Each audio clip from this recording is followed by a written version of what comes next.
അമ്മേ പരിശുദ്ധമേ, അമ്മേ പരിശുദ്ധമേ, ദൈവമാതാവേ, ദൈവമാതാവേ, കൃപാസനത്തിലൂടെ ഞങ്ങൾക്കും ഞങ്ങളുടെ ദേശത്തിനും അമ്മ മധ്യസ്ഥം തേടി തന്ന എല്ലാ അനുഗ്രഹങ്ങൾക്കും കൃപകൾക്കും ഞങ്ങളിപ്പോൾ ഹൃദയം നിറഞ്ഞ നന്ദി പറയുന്നു.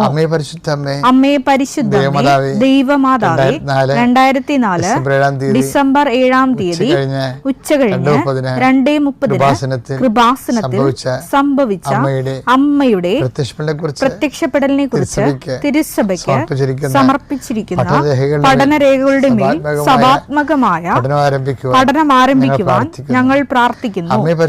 അമ്മേ പരിശുദ്ധമേ, ഭൂസ്വർലോകങ്ങളുടെ രാജ്ഞിയായ അങ്ങയ്ക്ക് ഭൗമ സംരക്ഷണത്തിനായി പ്രപഞ്ചപ്രകൃതിയെ തന്നെ തിരുസഭ പ്രതിഷ്ഠിക്കുവാൻ ഈ പ്രത്യക്ഷീകരണ വഴി ഇടയാക്കണമേ. പരിശുദ്ധമ്മേ, ജപമാല മാതാവേ, സകല കൃപാസനം പ്രാർത്ഥനകളോടും ചേർത്ത് ഞങ്ങളിപ്പോൾ പ്രാർത്ഥിക്കുന്ന ഈ കുടുംബത്തിന്റെ പ്രത്യേക നിയോഗം പറമക്കളെ.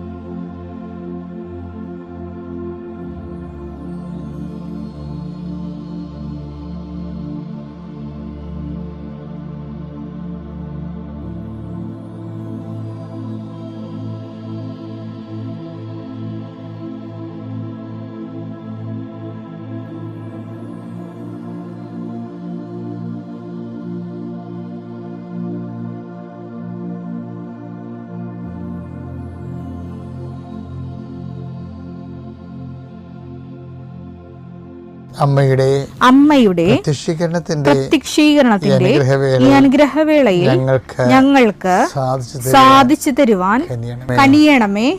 ആമേൻ. വിശ്വാസ പ്രമാണം. സർവശക്തനായ പിതാവും ആകാശത്തിന്റെയും ഭൂമിയുടെയും സൃഷ്ടാവുമായ ദൈവത്തിൽ ഞാൻ വിശ്വസിക്കുന്നു.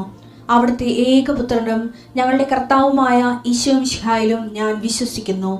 ഈ പുത്രൻ പരിശുദ്ധാത്മാവിനാൽ ഗർഭസ്ഥനായി കന്യകാമറിയത്തിൽ നിന്ന് പിറന്ന് പൊന്തിയോസ് പീലാത്തോസിന്റെ കാലത്ത് പീഡകൾ സഹിച്ച് കുരിശിൽ തറയ്ക്കപ്പെട്ട് മരിച്ച് അടക്കപ്പെട്ട് പാതാളങ്ങളിൽ ഇറങ്ങി മരിച്ചവരുടെ ഇടയിൽ നിന്ന് 3-ാം നാൾ ഉയർത്ത് സ്വർഗത്തിലേക്ക് എഴുന്നള്ളി സർവശക്തിയുള്ള പിതാവായ ദൈവത്തിന്റെ വലതുഭാഗത്തിരിക്കുന്നു. അവിടെ നിന്ന് ജീവിക്കുന്നവരെയും മരിച്ചവരെയും വിധിക്കുവാൻ വരുമെന്നും ഞാൻ വിശ്വസിക്കുന്നു. പരിശുദ്ധാത്മാവിലും ഞാൻ വിശ്വസിക്കുന്നു.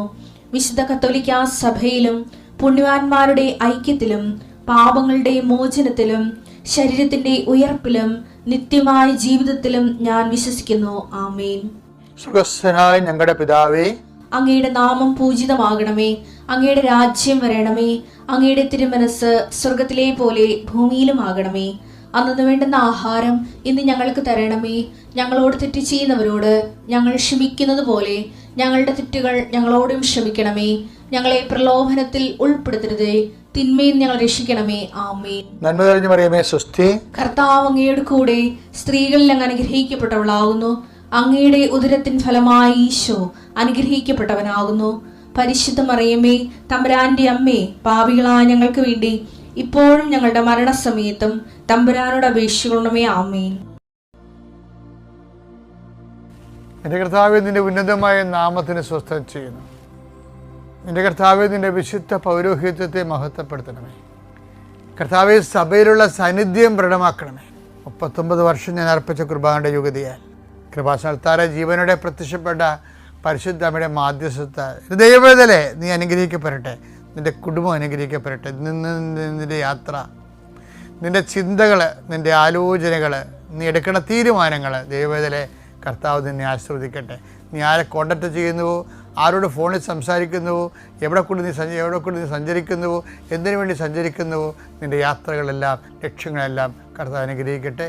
കുഞ്ഞുങ്ങളെ ഓർത്ത് പ്രാർത്ഥിക്കുന്നു. കുഞ്ഞുങ്ങളുടെ രോഗങ്ങളെ ഓർത്ത് പ്രാർത്ഥിക്കുന്നു. ഞങ്ങളുടെ ബന്ധുക്കൾ സ്വന്തപ്പെട്ടവർ ആശുപത്രിക്ക് രോഗികളെ കിടക്കുന്നവരെ സ്വന്തം പ്രാർത്ഥിക്കുന്നു. കടകമ്പോളങ്ങൾ നടത്തുന്നവർ, ചെറിയ വ്യാപാര വ്യവസായങ്ങൾ നടത്തുന്നവർ, അതുകൊണ്ട് കുഞ്ഞുങ്ങളെ പഠിപ്പിക്കുന്നവരും കുടുംബം പോറ്റുന്നവരും അവർക്കുണ്ടാകുന്ന തടസ്സങ്ങളെ യേശുവിൻ്റെ നാമത്തിൽ ഞാൻ ബന്ധിക്കുന്നു. എൻ്റെ കർത്താവിൻ്റെ ഉന്നതമായ നാമത്തിൽ, സഭയുടെ അധികാരത്തിൽ, കുരിശിൻ്റെ അടയാളത്തിൽ ഇന്ന് നിൻ്റെ യാത്രകൾ, ഇന്ന് നിൻ്റെ ചിന്തകൾ, നിൻ്റെ സംസാരങ്ങൾ, നിൻ്റെ ചെയ്തികൾ, നിൻ്റെ എഴുത്തുകൾ, തീരുമാനങ്ങൾ കർത്താവ് ആശീർവദിക്കട്ടെ. ദൈവത്തിരുസന്നിധിയിൽ വൃത്തിമേനയോടെ ജീവിക്കാനും ദൈവിക വെളിപാടുകളിലൂടെ ദൈവാനുഗ്രഹത്തിൽ സഞ്ചരിക്കാനും എല്ലാ വിശ്വാസിയും കൈവരിക്കേണ്ട ആദ്യ നിലപാടെന്ന് പറയുന്നത് ഭക്തിയേക്കാൾ വലുതാണ് നിഷ്കാപട്യവും നിഷ്കപടത എന്ന് പറയുന്നത്. ഭക്തി, അതായത് ദൈവസ്നേഹത്തെക്കാൾ വലുതാണ് നിഷ്കപടത എന്ന് പറയുന്നത്. കാര്യം നമ്മുടെ കാപട്യം, നിഷ്കപടത എന്ന് പറയുന്ന സംഭവം നമുക്ക് ദൈവസ്നേഹം ഉണ്ടെങ്കിലും കാപട്യം ഉണ്ടെങ്കിലും അക്സെപ്റ്റബിൾ അല്ല. യാക്കോബ് 1650 കൊല്ലം മുമ്പ് കാണിച്ച കാപട്യമാണ് ഈശോ നദാനെ കാണുമ്പോൾ ടേക്കപ്പ് ചെയ്യേണ്ടത്. എൻ്റെ അർത്ഥം ദൈവദൃശ്യനിധി ഈ സാധനം വെച്ച് പൊറുപ്പിക്കലെന്നാണ് വിചാരിക്കണം. അതുകൊണ്ട് തന്നെ പ്രാർത്ഥിക്കുന്ന ഒരു വ്യക്തിയും ദൈവമായിട്ട് മുന്നോട്ട് പോകാൻ ഉദ്ദേശിക്കുന്ന വ്യക്തികളും സ്വന്തമായിട്ട് തീരുമാനമെടുക്കണം, കാപട്യം ഉണ്ടാകരുതെന്ന്. നിങ്ങൾ നല്ല നിലപാടിൽ, നയങ്ങളിൽ, സമീപനങ്ങളിൽ കാപട്യം ഉണ്ടാകരുത്. കർത്താവിൻ്റെ പ്രലോഭനങ്ങളായിരുന്നു നമ്മുടെ മരുഭൂമിയിൽ. അവിടെ നിന്ന് ആത്മാവ് അവനെ മരുഭൂമിയിലേക്ക് കൂട്ടിക്കൊണ്ടുപോയെന്നല്ലേ. മരുഭൂമിയിൽ രണ്ടാമത്തെ പരീക്ഷ നോക്കിയേ, ലൂക്ക 4:6. പിശാച് അവനോട് പറഞ്ഞു, ഇവയുടെ മേൽ എല്ലാ അധികാരവും മഹത്വവും നിനക്ക് ഞാൻ തരാം. ഇതെല്ലാം എനിക്ക് നൽകപ്പെട്ടിരിക്കുന്നു. എനിക്കിഷ്ടമുള്ളവർക്ക് ഞാൻ ഇത് കൊടുക്കുന്നു. നീ എന്നെ ആരാധിച്ചാൽ ഇവയെല്ലാം നിന്റേതാകും. അപ്പം അതൊക്കെ മുമ്പ് ഉയർന്ന ഒരു സ്ഥലമാണ് കാണിക്കണത് അല്ലേ? അതൊന്ന് വായിച്ചത്. പിശാച് അവനെ ഒരു ഉയർന്ന സ്ഥലത്തേക്ക് കൊണ്ടുപോയി ഭൂമിയിലെ സകല രാജ്യങ്ങളും ക്ഷണനേരം കൊണ്ട് അവന് കാണിച്ചു കൊടുത്തു. അപ്പൊ എങ്ങോട്ടാ ഉയർന്ന സ്ഥലത്തേക്ക് കൊണ്ടുപോയെന്ന് പറഞ്ഞില്ലേ? എപ്പോഴും ഈ മരുഭൂമിയിലൂടെയാണ് മരുഭൂമി ചെന്നിട്ട് സംഭവിക്കുന്ന വിഷയങ്ങളാണിത്. ഉയർന്ന സ്ഥലങ്ങൾ, നമുക്ക് കയറി നിൽക്കാൻ പറ്റിയ ഉയർന്ന സ്ഥലങ്ങൾ കാണും. ഒത്തിരി പേര് ആ ഉയർന്ന സ്ഥലത്ത് കയറി നിൽക്കുന്നുണ്ടല്ലോ. എന്നിട്ട് പറയുന്നത് ഉയർന്ന സ്ഥലത്ത് നിൽക്കുമ്പോൾ നമ്മൾ പൊതുജനങ്ങളെ കാണും, എല്ലാവരെയും കാണും. അപ്പോൾ പിന്നെ എല്ലാവർക്കും അപ്പീലിംഗ് ആകുന്ന രീതിയിൽ നമ്മളെ തന്നെ അവതരിപ്പിക്കും. കാപട്യം തന്നെ വഴിക്കാണേ. ദിവസങ്ങളിൽ ഒരു വലിയ ഗാനം നല്ലോണം പാടുന്നൊരു വ്യക്തിയാണ്. അയാൾക്ക് നല്ല പേരുണ്ട് നാട്ടിൽ. അയാൾ അങ്ങനെ പറഞ്ഞു, ഞാൻ ഒരു ബിഷപ്പിനോട് ഞാൻ 5 രൂപ ചോദിച്ച്, എന്നിട്ട് ബിഷപ്പ് എനിക്ക് തന്നില്ല. അതുകൊണ്ട് ഞാൻ സഭയിൽ അതാണ് പുള്ളി ഉദ്ദേശിക്കുന്നത്. അതാണ്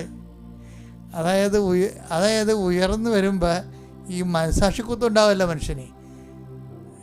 അപ്പോൾ ദൈവത്തെ തള്ളി പറഞ്ഞതിന് മനസാക്ഷിക്കുത്തം ഉണ്ടാവില്ല.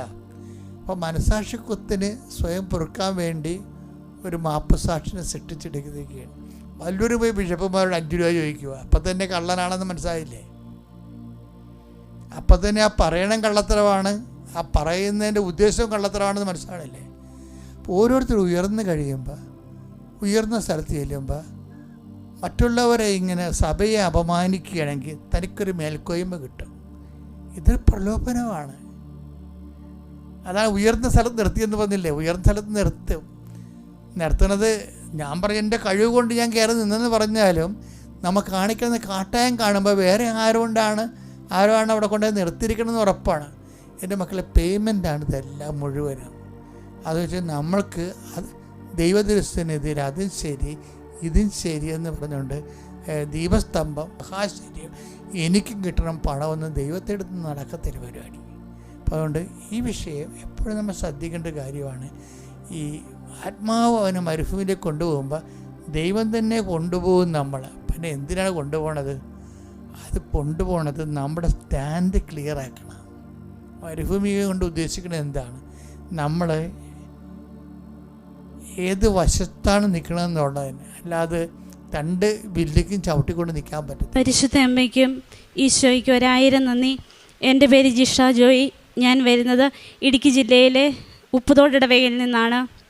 ഞാൻ ആദ്യമായിട്ട് ഉടമ്പടി എടുക്കുന്നത് 2018 ഒരു വർഷക്കാലം ആ ഉടമ്പടി നന്നായി കൊണ്ടുപോയി. അതിനുശേഷം ഇടയ്ക്കത് നിന്നു. വീണ്ടും 26/1/2024 വീണ്ടും ഞാൻ പരിശുദ്ധ അമ്മയുടെ സന്നിധിയിൽ വന്ന് ഉടമ്പടി എടുത്തു. ഉടമ്പടി എടുക്കാനുള്ള പ്രധാന കാരണം ഒരു ഭവനം ലഭിക്കുക എന്നുള്ളതായിരുന്നു. 30 വർഷം പഴക്കമുള്ളതാണ് ഞങ്ങളുടെ ഭവനം. ഒരു 18 വർഷമായി നല്ലൊരു ഭവനത്തിന് വേണ്ടി ഞങ്ങൾ പ്രാർത്ഥിക്കുന്നു. അങ്ങനെ 2024 ഉടമ്പടിയിൽ ആ നിയോഗവും ഞാൻ വെച്ചിരുന്നു. എൻ്റെ മകളുമായിട്ടാണ് വന്നത്. മോള് വരാത്തതുകൊണ്ട് അവളുടെ സാക്ഷ്യം പറയുന്നില്ല, പിന്നീട് അത് പറയും.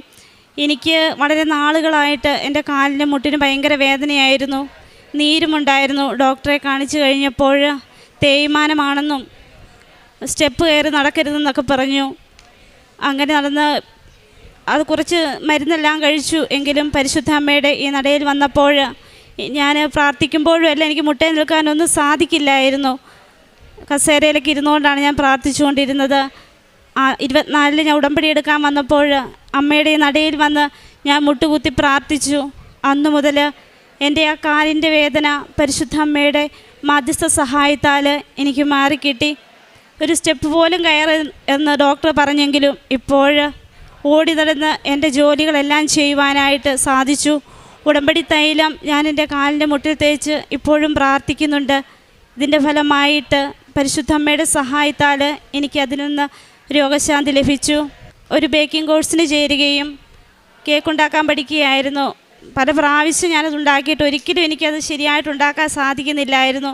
അപ്പോൾ എൻ്റെ കൂടെ പോയവരെല്ലാം നന്നായിട്ടുണ്ടാക്കുന്നു. അപ്പോൾ അത് അവരുണ്ടാക്കുന്ന കാര്യം പറയുമ്പോൾ തന്നെ എനിക്ക് വിഷമമായിരുന്നു, എന്നെക്കൊണ്ട് സാധിക്കുന്നില്ല. അങ്ങനെ ഇരിക്കെ ഇതിൻ്റെ ഒരു പരീക്ഷ വന്നു.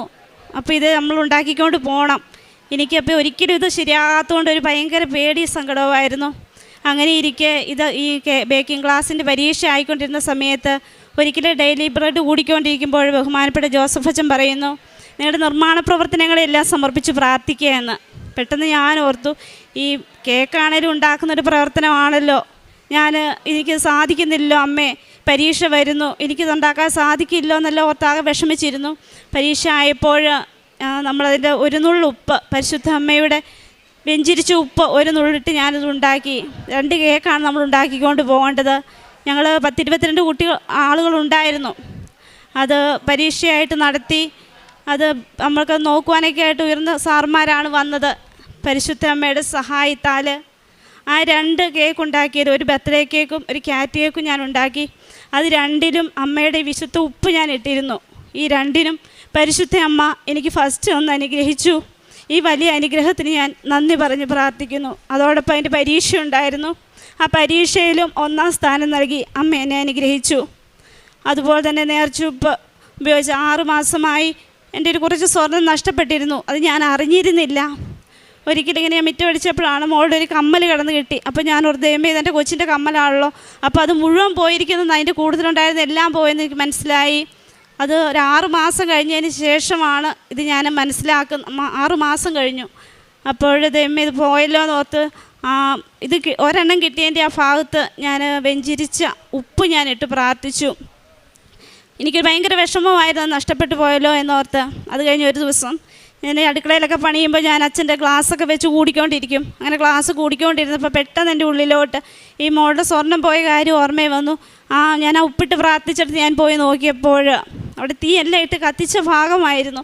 എങ്കിലും ആ മോളുടെ കമ്മൽ ആരോ എടുത്ത് വെച്ചതുപോലെ ആ നഷ്ടപ്പെട്ട വസ്തുക്കൾ ആ ഭാഗത്ത് തന്നെ ഇരുന്ന് എനിക്ക് ലഭിച്ചു. പരിശുദ്ധ അമ്മയുടെ സഹായത്താൽ ഈ വലിയൊരു അനുഗ്രഹം തന്നതിന് നന്ദി പറഞ്ഞ് പ്രാർത്ഥിക്കുന്നു. വീണ്ടും ഞാൻ 3ാം പ്രാവശ്യം ഇവിടെ ഉടമ്പടി വന്ന് പുതുക്കി. അപ്പോഴതിന് വേറെ ഒത്തിരി അനുഗ്രഹങ്ങൾ കിട്ടി. എൻ്റെ സഹോദരങ്ങൾ വരാത്തതുകൊണ്ട് എനിക്ക് പറയാൻ സാധിക്കുന്നില്ല. അപ്പോഴിങ്ങനെ സാക്ഷ്യം പറയണമെന്നുണ്ട്. അപ്പോൾ എൻ്റെ ഏറ്റവും വലിയ ഇതെല്ലാം നടക്കുന്നുണ്ടെങ്കിലും ഏറ്റവും വലിയൊരാഗ്രഹം ഒരു ഭവനമായിരുന്നു. ആ അത് കിട്ടാത്തത് കൊണ്ടാണ് ബാക്കി അനുഗ്രഹങ്ങളൊന്നും ഞാൻ പറയാതിരുന്നത്. അപ്പോൾ എൻ്റെ ആൻറ്റി ഒരിക്കൽ പറഞ്ഞു, മോളെ നീ പോയി നിനക്ക് കിട്ടിയ അനുഗ്രഹങ്ങൾ നീ പറഞ്ഞു കഴിയുമ്പോൾ അമ്മ നിനക്ക് ഭവനം തരുമെന്ന്. അപ്പോൾ കഴിഞ്ഞ പ്രാവശ്യം പുതുക്കാൻ വന്നപ്പോൾ സാക്ഷ്യം പറയാനായിട്ട് എനിക്ക് സാഹചര്യം കിട്ടിയെങ്കിലും തിരക്കായിരുന്നോട് സാധിക്കാതെ പോയി. അങ്ങനെ ഇരുന്നു.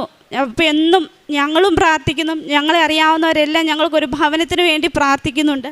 ഒരു ഭവനമില്ലാത്തതിൻ്റെ പേരിൽ ഒരുപാട് ഞങ്ങൾ സങ്കടപ്പെട്ടിട്ടുണ്ട്. അങ്ങനെ ഇരിക്കെ ഞങ്ങൾ എന്നും പ്രാർത്ഥിക്കും, അമ്മയെ ഞങ്ങൾക്കൊരു നല്ല ഭവനം തരണമേ എന്ന്. കഴിഞ്ഞ പ്രാവശ്യം പുതുക്കിയിട്ട് വന്നിട്ട് പോയപ്പോൾ ഞാൻ അമ്മയോട് പറഞ്ഞിട്ട് പോയി, അമ്മേ ഇനി ഞാൻ വരുമ്പോൾ സന്തോഷത്തോടെ അമ്മയുടെ മുമ്പിലേക്ക് വരാൻ എന്നെ അനുഗ്രഹിക്കണമേ എന്ന് പ്രാർത്ഥിച്ചിട്ടാണ് ഞാൻ പോയത്. അങ്ങനെ ഇരിക്കെ ഓഗസ്റ്റ് മാസം 18-ാം തീയതി ഒരു സ്ഥലത്തിൻ്റെ കാര്യം പറയുകയും 19-ാം തീയതി ഞങ്ങൾ പോയി. അപ്പോൾ നമ്മളെ കൊണ്ട് മേടിക്കാൻ സാധിക്കുകയില്ല എന്ന് വിചാരിച്ചു. അങ്ങനെ ഒരു ഭവനമായിരുന്നു. അപ്പോൾ ഞങ്ങളത് വേണ്ട എന്ന് വെച്ചു. വീണ്ടും എങ്കിലും ഞങ്ങൾ പ്രാർത്ഥിക്കുന്നുണ്ടായിരുന്നു. വീണ്ടും ഈ സ്ഥലത്തിൻ്റെ കേസ് വരികയും ഞങ്ങൾ പോയി ആ ഭവനം കാണാൻ പോയി. ഞാൻ അവിടെ പോയപ്പോഴും പരിശുദ്ധ അമ്മയുടെ വെഞ്ചരിച്ച ഉപ്പ് എൻ്റെ കരങ്ങളിലുണ്ടായിരുന്നു. അതാരും ചവിട്ടില്ലാത്തൊരിടത്തായിട്ട് പ്രാർത്ഥിച്ചു, അമ്മയെ ആഗ്രഹിക്കുന്നെങ്കിൽ മാത്രം ഞങ്ങൾക്ക് ഈ ഭവനം തരണമേ എന്ന്. അതിനു മുമ്പ് തന്നെ ഞാൻ ഡേറ്റ് ഇട്ട് പ്രാർത്ഥിച്ചിരുന്നു, അമ്മേ 2026 ജനുവരി 30-ന് മുമ്പ് എനിക്കൊരു ഭവനം തരണമേ എന്ന് ഞാൻ ഡേറ്റ് ഇട്ട് പ്രാർത്ഥിച്ചിരുന്നു. അങ്ങനെ ഓഗസ്റ്റ് 30-ന് ഈ ഭവനം പോയി കാണുകയും ഈ കഴിഞ്ഞ സെപ്റ്റംബർ 1-ാം തീയതി ഞങ്ങൾ ആ സ്ഥലത്തിന് അഡ്വാൻസ് കൊടുക്കുകയും ചെയ്തു. ടോക്കൺ അഡ്വാൻസ് കൊടുത്തു. ഒരു ചെറിയൊരു ഭവനം, ഒരു നനയാത്തൊരു ഭവനം തരണമേ എന്ന് പ്രാർത്ഥിച്ചപ്പോൾ പരിശുദ്ധ അമ്മ 1855 സ്ക്വയർ ഫീറ്റുള്ള ഒരു 2 നല്ല ഭവനം തന്നാണ് അമ്മ ഞങ്ങളെ അനുഗ്രഹിച്ചത്. ഈ വലിയ അനുഗ്രഹത്തിന് അമ്മയ്ക്ക് ഒരുപാട് നന്ദി പറയുന്നു. അതുപോലെ ഞങ്ങൾ കാരുണ്യപ്രവൃത്തിയായിട്ട് ഞാൻ ചെയ്തിരുന്നത്, വഴിയരികിൽ ഭിക്ഷ യാചിച്ചുകൊണ്ടിരുന്നവർക്ക് പൊതിച്ചോറ് കൊണ്ട് കൊടുത്തിട്ടുണ്ട്. അതുപോലെ അവരെ വിളിച്ച് ഭക്ഷണമെല്ലാം ഹോട്ടലിൽ കൊണ്ടുപോയി മേടിച്ചു കൊടുത്തിട്ടുണ്ട്. നമ്മൾ കുടുംബമായിട്ട് അനാഥാലയങ്ങളിൽ പോയി അവർക്ക് വേണ്ട വസ്ത്രങ്ങളും ഭക്ഷണ സാധനങ്ങളെല്ലാം എത്തിച്ച് നൽകിയിട്ടുണ്ട്. ഇതെല്ലാമാണ് കാരുണ്യപ്രവർത്തികളായിട്ട് ചെയ്തിരുന്നത്.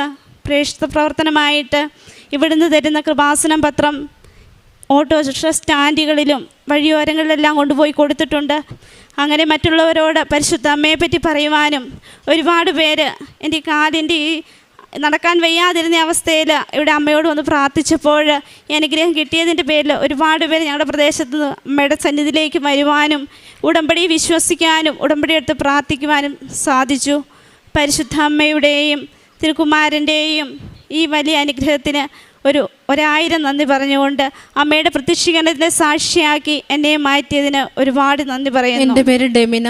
ഞാൻ വരുന്നത് പള്ളിത്തോട് എന്ന സ്ഥലത്തു നിന്നാണ്. ഞാൻ ഉടമ്പടി എടുത്തത് സെപ്റ്റംബർ 2018-ലാണ്.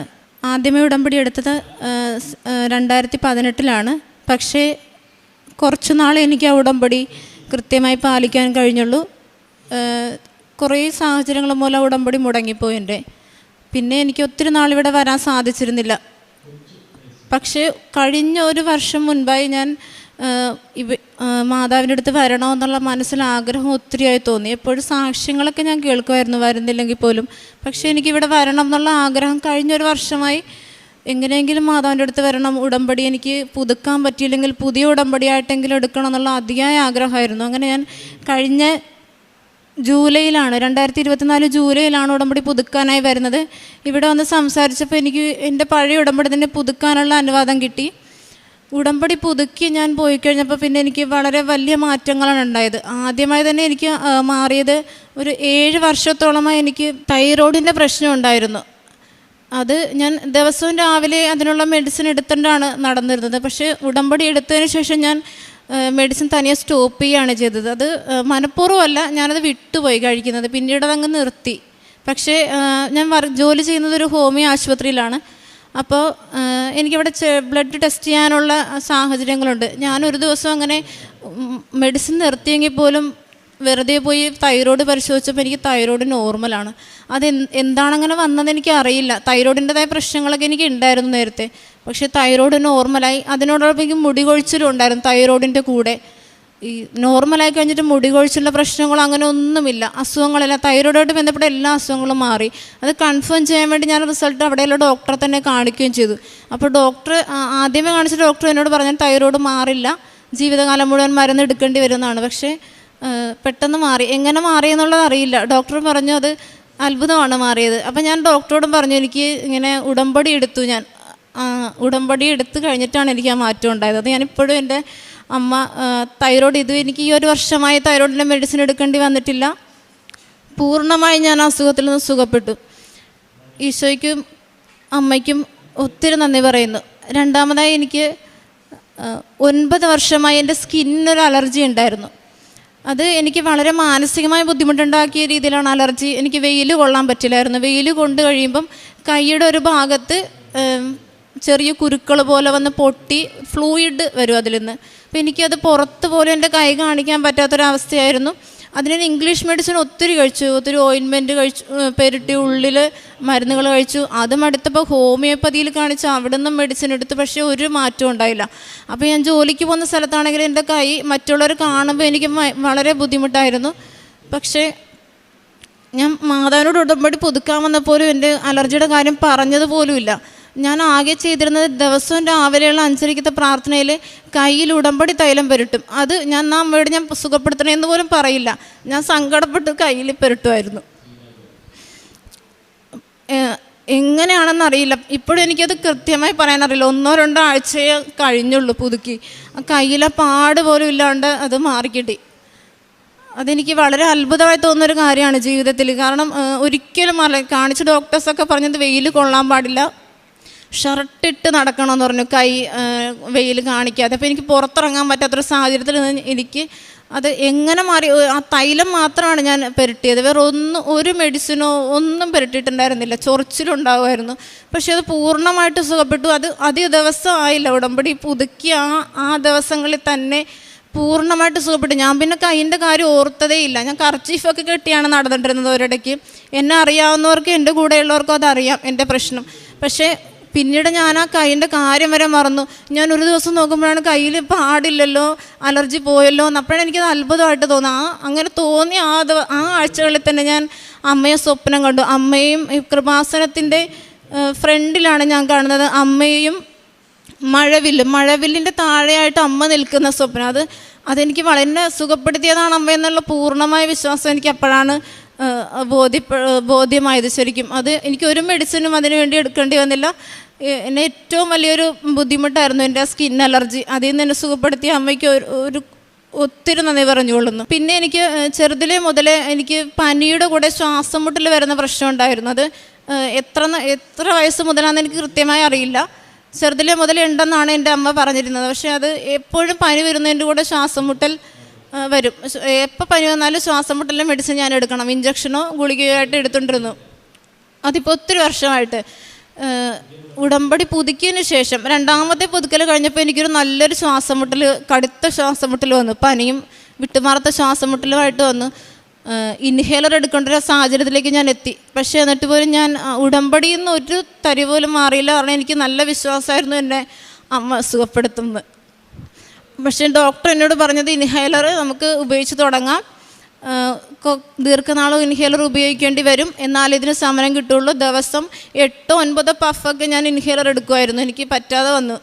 പക്ഷേ എന്നിട്ട് പോലും ഞാൻ പ്രാർത്ഥനയിൽ നിന്ന് ജപമാല ചൊല്ലുന്നത് ഒരിക്കലും മാറിയിരുന്നില്ല. എനിക്ക് എൻ്റെ ഡോക്ടർ പറഞ്ഞ കണക്കുവരെയൊന്നും പോകേണ്ടി വന്നില്ല. 2-3 ആഴ്ചയ്ക്കുള്ളിൽ തന്നെ ഇൻഹേലർ ഞാൻ ഉപേക്ഷിച്ചു. ഇപ്പോൾ എനിക്ക് ഇൻഹേലർ ഉപയോഗിക്കേണ്ട. ഇപ്പോൾ ഏകദേശം 1 വർഷം ആകുന്നു ആ അനുഗ്രഹം കിട്ടിയിട്ട്. ഇപ്പോൾ എനിക്ക് അധികം നേരത്തെ എപ്പോഴും പനി വരുമ്പോഴാണ് ഈ ശ്വാസം മുട്ടൽ. ഇപ്പോൾ എനിക്കങ്ങനെ പനിയും അസുഖമായിട്ട് വരാറില്ല. ശ്വാസം മുട്ട് നേരത്തെ തണുപ്പടിക്കുമ്പോൾ പോലും ഈ ശ്വാസത്തിൻ്റെ പ്രശ്നം ഉണ്ടായിരുന്നു. ഇപ്പോൾ അങ്ങനെയുള്ള ബുദ്ധിമുട്ടുകളൊന്നുമില്ല. അമ്മ എന്നെ പൂർണ്ണമായി സുഖപ്പെടുത്തി. ഇൻഹേലർ ഉപയോഗിക്കുന്നില്ല, മെഡിസിനൊന്നും ഞാനതിന് എടുക്കുന്നതോ കഴിക്കുന്നതോ ഇല്ല. അതെല്ലാം എൻ്റെ അമ്മ എനിക്ക് ഉടമ്പടി പുതുക്കിയവരോട് എനിക്ക് കിട്ടിയ അനുഗ്രഹമാണ്. ഞാൻ ഇത്രയും താമസിച്ച് പോയല്ലോ എന്നുള്ള സങ്കടമാണ് എനിക്ക് ഇപ്പോഴും ഉള്ളത്. കാരണം 2018 എടുത്ത ഉടമ്പടിയാണ്. എനിക്ക് അന്നേ കണ്ടിന്യൂ ചെയ്ത് പോകാൻ പറ്റില്ല എന്നുള്ള സങ്കടം എനിക്ക് ഇന്നും ഉണ്ട്. പക്ഷേ ഇനി അങ്ങ് ജീവിതകാലം മുഴുവൻ എനിക്ക് ഉടമ്പടിയിൽ നിൽക്കാനാണ് എൻ്റെ ഏറ്റവും വലിയ ആഗ്രഹം. അത് അമ്മ എനിക്ക് സാധിച്ചു തരട്ടെ. ഇത് കൂടാതെ എനിക്ക് ചെറുതിലേ മുതലേ വേളാങ്കണ്ണി പള്ളിയിൽ പോകണം എന്നുള്ളൊരു ആഗ്രഹം മനസ്സിലുണ്ടായിരുന്നു. ഞാൻ വളർന്നു വരുന്നവരും വീട്ടിൽ അമ്മയ്ക്കും അമ്മയുടെ അമ്മയ്ക്കൊക്കെ ആഗ്രഹം ഉണ്ടായിരുന്നൊരു കാര്യമാണ് വേളാങ്കണ്ണി യാത്ര. അപ്പം മനസ്സിൽ അങ്ങനെ ഒരു സ്വപ്നമായിട്ട് നിന്ന കാര്യമാണ്. ഒരിക്കലും നടക്കുമെന്ന് വിചാരിച്ചിരുന്നതല്ല.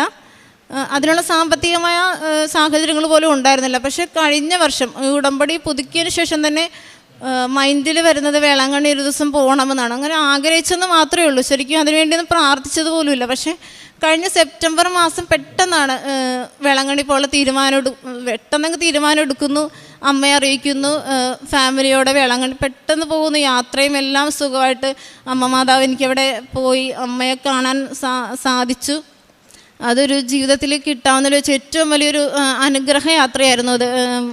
ഒരു ബുദ്ധിമുട്ടും കൂടാതെ യാത്രയിൽ അമ്മ ഞങ്ങളെ സംരക്ഷിച്ചു. അവിടെ ചെന്ന് അമ്മയെ കണ്ടു, അനുഗ്രഹം വാങ്ങി തിരിച്ചു വന്നു. അതെനിക്ക് ഉടമ്പടി എടുത്തതിൽ കിട്ടിയ അനുഗ്രഹമാണെന്ന് നന്നായി ബോധ്യപ്പെട്ടു. കാരണം ഇത്രയും നാളായിട്ട് ആഗ്രഹിച്ചിട്ടൊന്നും നടക്കാവുന്ന കാര്യമാണ് ഉടമ്പടിയിലൂടെ എനിക്ക് സാധിച്ചു കിട്ടിയത്.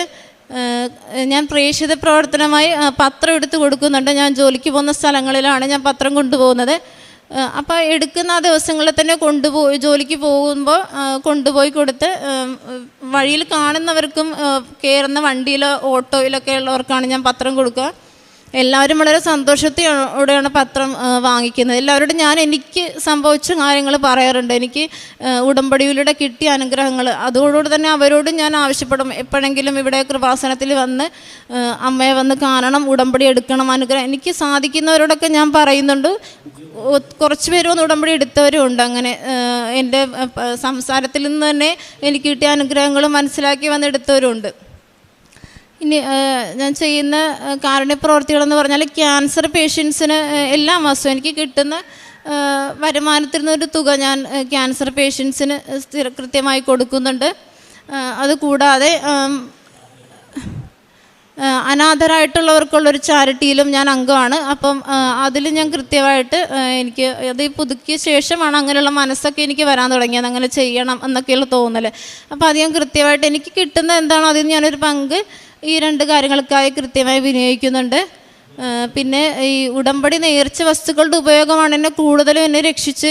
ഇപ്പോഴും ചെറിയ എന്തെങ്കിലും ഒരു ബുദ്ധിമുട്ട് എൻ്റെ വീട്ടിലുള്ളവർക്ക് ഉണ്ടായപോലെ ഞാൻ ആദ്യം എടുക്കുന്നത് ഉടമ്പടി തൈലം, ഉടമ്പടി ഉപ്പ്, തേന് എന്ന് വേണ്ട കുഞ്ഞുങ്ങൾക്കാണെങ്കിൽ പോലും. അപ്പോൾ അതെനിക്ക് അമ്മ ഒത്തിരി അനുഗ്രഹങ്ങൾ അതിലൂടെ തന്നിട്ടിരിക്കുകയാണ്. കൂടാതെ എൻ്റെ ആത്മീയമായി എനിക്ക് സംഭവിച്ച പ്രത്യേകതകൾ എന്ന് പറഞ്ഞാൽ വളരെ ദേഷ്യമുള്ളൊരു വ്യക്തിയായിരുന്നു ഞാൻ. അങ്ങനെ പെട്ടെന്ന് എന്തെങ്കിലും പറഞ്ഞാലും ദേഷ്യപ്പെടുത്തുന്ന സ്വഭാവക്കാരിയായിരുന്നു. പക്ഷേ ഇപ്പോൾ ആ ദേഷ്യത്തിൽ നിന്നൊക്കെ ഞാൻ മാറി. എനിക്ക് കുറച്ചുകൂടെ സംയമനം പാലിക്കാൻ പറ്റുന്നുണ്ട് മാനസികമായിട്ട്. കൂടാതെ പ്രാർത്ഥനാ ജീവിതത്തിൽ ഞാൻ കൃത്യമായിട്ടൊന്നും പ്രാർത്ഥന ഫോളോ ചെയ്യുന്ന ആളായിരുന്നില്ല. കൃത്യമായി ജപമാല ചൊല്ലുന്ന ആളോ പള്ളിയിൽ പോകുന്ന ആളോ അങ്ങനെയൊന്നും ആയിരുന്നില്ല. പക്ഷേ ഇപ്പം കൃത്യമാണ്, എൻ്റെ ജീവിതചര്യയാണ് ജപമാല എന്ന് പറയുന്നത്. ഞാൻ യാത്രക്ക് പോകുമ്പോഴും ജോലിക്ക് പോകുന്ന സമയങ്ങളിലും ട്രെയിനിലിരുന്നാണ് ഞാൻ പോവുക. അപ്പോൾ ട്രെയിനിൽ നിന്ന് ജപമാല കൃത്യമായി ചൊല്ലുന്നത് ഇത്ര എന്ന കണക്കില്ല. മൊബൈലിൽ ഞാനതിൻ്റെ ജപമാല ആപ്പ് എടുത്തിട്ട് അത് ചൊല്ലുകയാണ്. എനിക്ക് പറ്റാവുന്ന അത്രയും ജപമാലകൾ ഞാൻ ഒരു ദിവസം ചൊല്ലുന്നു.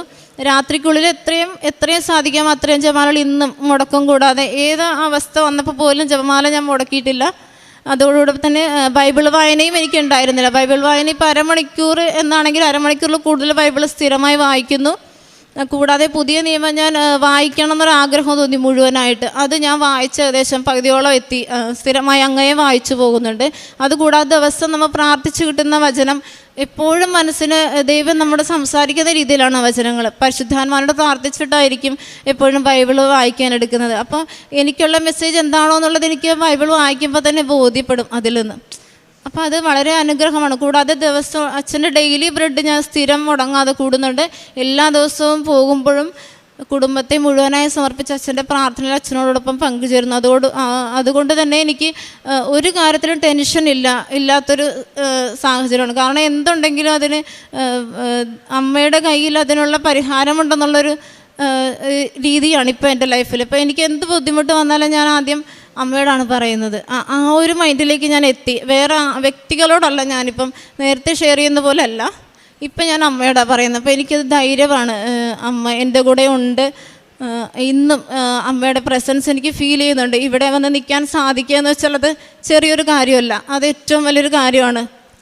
അതെനിക്ക് സാധിക്കുമെന്ന് ഞാൻ വിചാരിച്ചിരുന്നില്ല. പക്ഷേ മനസ്സിലൊരു ടെൻഷൻ ഉണ്ടായിരുന്നു, വന്ന് പറയാൻ പറ്റുമെന്ന്. ആ ടെൻഷനുള്ള സമയത്ത് തന്നെ ഞാൻ ഇവിടെ വന്ന് സാക്ഷി പറഞ്ഞ സ്വപ്നം ഞാൻ കണ്ടു. അമ്മ എന്നെ അത് കാണിച്ചു തന്നു. അപ്പോൾ എനിക്ക് ഉറപ്പായി ഞാനിവിടെ വരും എന്നുള്ളത്. എനിക്ക് എൻ്റെ ജീവിതത്തിൽ ഇത്രയേറെ അനുഗ്രഹങ്ങൾ ദിവസവും തന്നുകൊണ്ടിരിക്കുന്ന അമ്മയ്ക്കും തിരുക്കുമാരനും കോടാനുകോടി നന്ദി പറയുന്നു. യേശുവേ നന്ദി, യേശുവേ സ്തുതി. വിശുദ്ധ യോഹന്നാന്റെ സുവിശേഷം 5-ാം അധ്യായം 11-ാം തിരുവചനം. ദൈവമേ നന്ദി, ദൈവമേ സ്വസ്ത്രം. എൻ്റെ പേര് ജീന ജോയി. ഞാൻ പാലാരൂപതയിലെ മൂഴൂർ ഇടവകയിൽ നിന്ന് വരുന്നു. ഞാൻ 2019 ഉടമ്പടി എടുത്തതാണ്. എൻ്റെ 4ാമത്തെ സാക്ഷ്യമാണ് ഇവിടെ ഞാൻ പറയുന്നത്. ഞാനൊരു ജനപ്രതിനിധി കൂടിയാണ്. ഞാൻ കഴിഞ്ഞ ഒരു സാക്ഷ്യം ഞാൻ പറഞ്ഞത്, എൻ്റെ 22 വർഷമായിട്ട് എനിക്ക് കിട്ടാതിരുന്ന ഒരു ഞങ്ങളുടെ വീട് സ്ഥലവും ഞങ്ങൾക്ക് തിരിച്ചു കിട്ടിയ ഒരു സാക്ഷ്യമായിരുന്നു ഞാൻ ഇതിനു മുമ്പ് പറഞ്ഞു നിർത്തിയത്. അത് കഴിഞ്ഞ് എനിക്ക് ആ സാക്ഷ്യം ഇവിടെ പറഞ്ഞിട്ട് പോയപ്പം എന്നെ തമ്പുരാന് ഉള്ളംകൈ കൊണ്ട് നടന്നതും അതുപോലെ തന്നെ ഞങ്ങളെ തൊട്ട് ദൈവം ഞങ്ങളെ കൈക്കുമ്പിളി സംരക്ഷിച്ച ഒരു സാക്ഷ്യമായിരുന്നു അത്. അതുകൊണ്ട് എനിക്ക് ഒത്തിരി ആഗ്രഹമായിരുന്നു അത് ഒത്തിരി പേർക്ക് സാക്ഷ്യത്തിനായിട്ട് ഒരു യൂട്യൂബ് വരിക എന്നുള്ള എൻ്റെ ഒരു വലിയൊരു ആഗ്രഹമായിരുന്നു. പക്ഷേ അത് എനിക്ക് ഒത്തിരി നാളുകൾ ഇരുന്നിട്ടും അത് വന്നില്ല. പക്ഷേ ഞാനത് പ്രാർത്ഥിക്കുന്നുണ്ടായിരുന്നു. പക്ഷേ എൻ്റെ സാക്ഷ്യങ്ങൾ ഞാൻ ആളുകളോട് പറയാൻ തുടങ്ങി.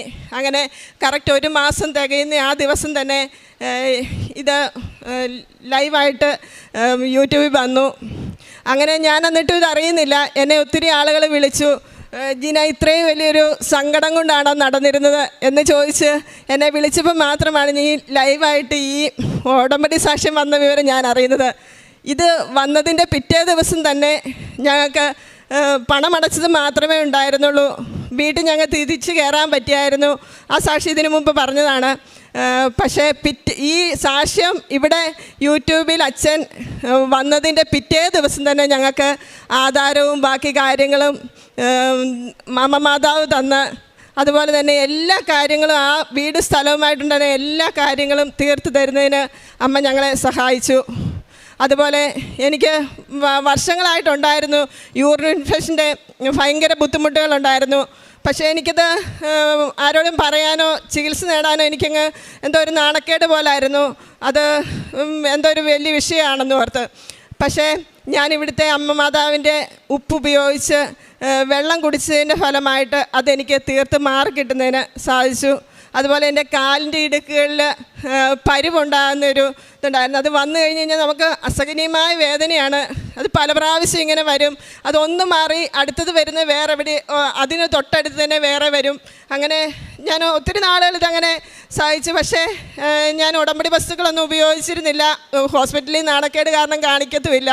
അങ്ങനെ ഇരുന്ന സമയത്ത് എനിക്ക് വേഗം ഇങ്ങനെ തോന്നുകയാണ്, അമ്മ മാതാവിൻ്റെ ഉടമ്പടിയായിട്ട് ഞാൻ അമ്മ മാതാവിൻ്റെ മകളായിട്ട് ഇങ്ങനെ നടന്നിട്ട് എനിക്ക് ഇത് ഉടമ്പടി വസ്തുക്കളൊന്നും ഉപയോഗിക്കാൻ തോന്നിയില്ല. ഞാൻ തൈലം എടുത്ത് അവിടെ തൊട്ട് പ്രാർത്ഥിച്ചു.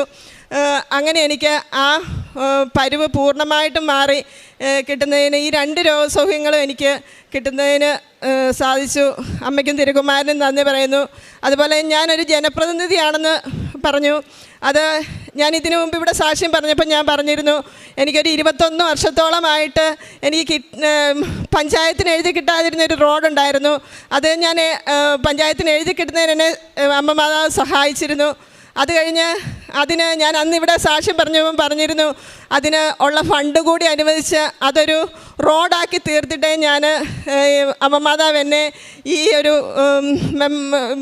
ഔദ്യോഗിക ജീവിതത്തിൽ നിന്ന് മാറാൻ സമ്മതിക്കുന്നത്. അതുപോലെ തന്നെ ഒരു 30 ലക്ഷം രൂപ അനുവദിച്ച് അത് റോഡിൻ്റെ പണി പൂർത്തിയാക്കാനുള്ള നടപടികളും ആയിട്ടുണ്ട്. അതുപോലെ തന്നെ ഒരു 30 വർഷത്തിന് മേളിലായിട്ട് ഇടവഴിയായിട്ട് കിടന്ന് നടക്കാൻ മാത്രം ഉപയോഗിക്കാവുന്ന ഒരു വഴിയുണ്ടായിരുന്നു ഞങ്ങളുടെ വാർഡിൽ. അത് ആൾക്കാർക്ക് ഈ രോഗികളായിട്ടുള്ളവർക്ക് പോകുന്നതിനും ഒരു മരണം സംഭവിച്ചാലൊക്കെ വലിയ ബുദ്ധിമുട്ടുകളായിരുന്നു നമുക്ക് അതുവഴി നടക്കാനും എടുക്കാനും. അത് ഞാൻ ഇവിടെ ഉപ്പിട്ട് ആ ഇടവഴിയിൽ ഉപ്പിട്ട് പ്രാർത്ഥിച്ചതിൻ്റെ ഫലമായിട്ട് അതിൻ്റെ ഓണർ അത് വഴിയായിട്ട് റോഡായിട്ട് വെട്ടി എല്ലാവർക്കും വണ്ടി കിട്ടുന്ന രീതിയിൽ വഴിയാക്കി മാറ്റുന്നതിന് എനിക്ക് സാധിച്ചു. അതും അമ്മയ്ക്കും തിരുകുമാരനും ഞാൻ 1000 നന്ദി പറയുന്നു.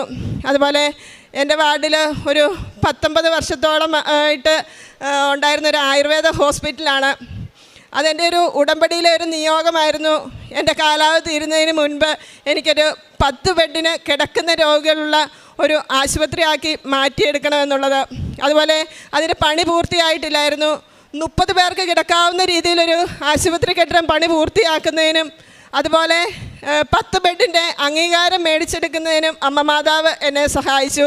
അതിനകത്ത് ഈ ഉടമ്പടി വഴിയാണ് എനിക്കത് കിട്ടിയതെന്നുള്ളതിന് എനിക്കൊരു അടയാളം കാണിച്ചു തരണമെന്ന് ഞാൻ എപ്പോഴും അമ്മയോട് പ്രാർത്ഥിക്കുമായിരുന്നു. അമ്മ അന്നേരം ഞങ്ങൾക്ക് അവിടുന്ന് ഒരു സ്റ്റാഫിനെ എടുക്കാനുള്ള ഒരു അനുവാദമുണ്ടായിരുന്നു. അന്നേരം സ്റ്റാഫിനെ വിളിച്ച് എല്ലാവരെയും എടുത്ത സമയത്ത് ഒരു കുട്ടിയെ നമ്മളവിടെ ഒരു സ്റ്റാഫായിട്ട് എടുത്ത് ആ കുട്ടി എന്നെ വൈകുന്നേരം വിളിച്ചിട്ട് എന്നോട് പറയുകയാണ്, ചേച്ചി ചേച്ചി കൃപാസനത്തിൽ പോകുന്നതുകൊണ്ട് അമ്മ മാതാവ് ചേച്ചി എനിക്ക് തന്നെ ജോലി തരുന്നതിന് അവസരം ഒരുക്കിയതാണ്, ചേച്ചിക്ക് ഒത്തിരി നന്ദി പറയാൻ വേണ്ടി വിളിക്കുക എന്ന് പറഞ്ഞാൽ ആ കൊച്ചെന്നെ വിളിച്ചു. അതെനിക്കൊരു ഭയങ്കര സന്തോഷമായിരുന്നു. ഇതിൻ്റെ പണി പൂർത്തിയാക്കുന്ന ഇത്രയൊക്കെ അമ്മ എൻ്റെ കൂടെ നടന്നതുകൊണ്ട് മാത്രമാണ് സാധിച്ചതെന്ന് അന്നേരം എനിക്ക് മനസ്സിലാക്കി തരുന്നതിന് അമ്മ എന്നെ അനുവദിപ്പിച്ചു. അതുപോലെ അവിടെ ഒത്തിരി ആളുകൾ വീടില്ലാതെ കഷ്ടപ്പെടുന്നവർ പറഞ്ഞതും ഒക്കെ പൂർത്തിയാക്കി കൊടുക്കുന്നതിന് അമ്മ ഒത്തിരി അനുഗ്രഹങ്ങൾ അത് ഏതെങ്കിലും വഴി ഫണ്ട് അനുവദിപ്പിച്ച് മേടിച്ചത് ചെയ്യുന്നതിന് എന്നെ അമ്മ സാധിപ്പിച്ചിട്ടുണ്ട്. അതിനെല്ലാം അമ്മയ്ക്ക് നന്ദി പറയുന്നു. എൻ്റെ കൂടുതൽ ആളില്ലാത്തതുകൊണ്ടാണ് എനിക്കല്ലെങ്കിൽ പറഞ്ഞാൽ തീരാത്തതുപോലെ സാക്ഷ്യങ്ങൾ പറയാൻ ഉണ്ട്. വിവാഹം നടന്നതായിട്ടും ഭവന പണി പൂർത്തിയായതായിട്ടും അതുപോലെ സ്ഥലം വിൽപ്പന, രോഗങ്ങൾ മാറിയത്, ഇങ്ങനെ ഒത്തിരി കാര്യങ്ങൾ പ്രാർത്ഥന സഹായത്തിലൂടെ ഞാൻ ഇവിടെ ഉടമ്പടി വെച്ച് പ്രാർത്ഥിച്ചതിലൂടെ നടന്നതായിട്ട് എനിക്ക് പറയാനുണ്ട്. പക്ഷേ എനിക്കിപ്പം ഒരു ഉടമ്പടി പുതുക്കാൻ ഞാൻ 11ാമത്തെ തവണയാണ് ഇവിടെ വരുന്നത്. പക്ഷേ എനിക്ക് എൻ്റേതായ ആവശ്യങ്ങൾ വയ്ക്കുന്നത് 1-2 കാര്യങ്ങൾ വല്ലപ്പോഴും വയ്ക്കാൻ മാത്രമേ ഉള്ളൂ. അല്ലാതെ എല്ലാം എനിക്ക് അമ്മ കറക്റ്റായിട്ട് നടത്തി തരുന്നുണ്ട്. പിന്നെ അമ്മയുടെ ഒന്നും ചോദിക്കേണ്ട ആവശ്യമില്ലെന്നൊരു തോന്നലാണ് എനിക്ക്. അത് അമ്മ എന്നെ കണ്ടറിഞ്ഞ് ചെയ്തു തരുമെന്നുള്ളൊരു വിശ്വാസം എനിക്കുണ്ട്. അങ്ങനെയാണ് ഞാൻ ഉടമ്പടി ജീവിതത്തിൽ ജീവിക്കുന്നത്. അതുപോലെ കാരുണ്യപ്രവൃത്തിയായിട്ട് ഞാൻ എന്നോട് ആവശ്യപ്പെടുന്ന എല്ലാവർക്കും മരുന്നായിട്ടും ഭക്ഷണമായിട്ടും അതുപോലെ പണമായിട്ട് നൽകേണ്ടവർക്ക് അങ്ങനെയും നൽകിയൊക്കെ സഹായിക്കാറുണ്ട്. എൻ്റെ അമ്മ വയ്യാണ്ട് കിടക്കുന്ന ഒരു രോഗിയാണ്. അന്നേരം ജോസഫ് അച്ഛൻ എപ്പോഴും പറയില്ല, നമ്മൾ എന്തെങ്കിലും എല്ലാവരും ചെയ്യുന്നതിലും കൂടുതലായിട്ട് ചെയ്യുമ്പോഴാണ് നമുക്കതൊരു ഉടമ്പടി കൂടി ലഭിച്ചതാണെന്നും അത് ഉടമ്പടി ജീവിതമാണെന്നും തോന്നുകയെന്ന് അച്ഛൻ പറയാറുണ്ട്.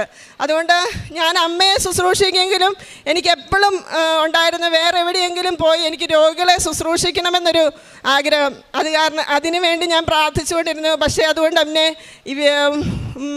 സ്ത്രീകൾ മാത്രം താമസിക്കുന്ന ഒരു സ്ഥലത്ത് പോയി അവർക്ക് വേണ്ടി കാരുണ്യപ്രവൃത്തി ചെയ്യാൻ, അവരുടെ സഹായിക്കാനും അവർക്ക് വേണ്ട കാര്യങ്ങളെല്ലാം ചെയ്തു കൊടുക്കാനും എന്നെ അമ്മ മാതാവ് സഹായിച്ചു.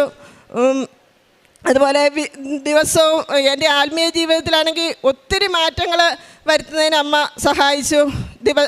ദിവസവും ബലിയർപ്പണത്തിൽ പങ്കെടുക്കുവാനും ആഴ്ചയിലൊന്ന് കുമ്പസാരിക്കുവാനും ഒക്കെ അമ്മ മാതാവ് സഹായിക്കുന്നത് കൊണ്ട് മാത്രം എനിക്ക് സാധിക്കുന്നതാണ്.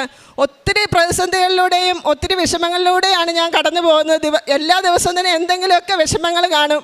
ഞാൻ എൻ്റെ ഇടവകയിലെ അൾത്താരയുടെ മുന്നിൽ വന്ന് ഒരു അരമണിക്കൂർ മിക്കവാറും ഞാൻ ശ്രമിക്കാറുണ്ട് ആ പ്രശ്നങ്ങളെല്ലാം അവിടെ തീർത്തിട്ട് വീട്ടിലോട്ട് പോകുവാനായിട്ട്.